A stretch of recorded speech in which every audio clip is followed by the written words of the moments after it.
Yan, tulog muna lang kasi walang maglilipat sa'yo sa kabila. Walang magdadala sa'yo doon. Walang magdadala sila sa iyo doon. Walang magdadala sa iyo doon. Busy sila. Walang magdadala sa iyo doon. Babe naman pala si ate eh. Kala ko matigas ang ulo eh. Magagalit ako kapag matigas ang ulo ni ate.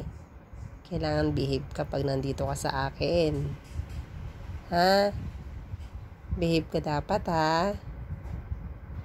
Ayoko nang matigas ang ulo. Very good siya.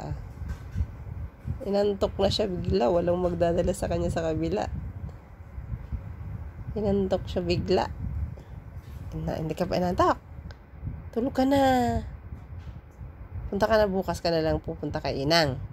Bukas na lang pupunta kay Inang ha. Bukas na lang ha. Bukas ka na lang pupunta kay Inang ha. Nagpapahinga na yun eh. Pagod si Inang. Ha?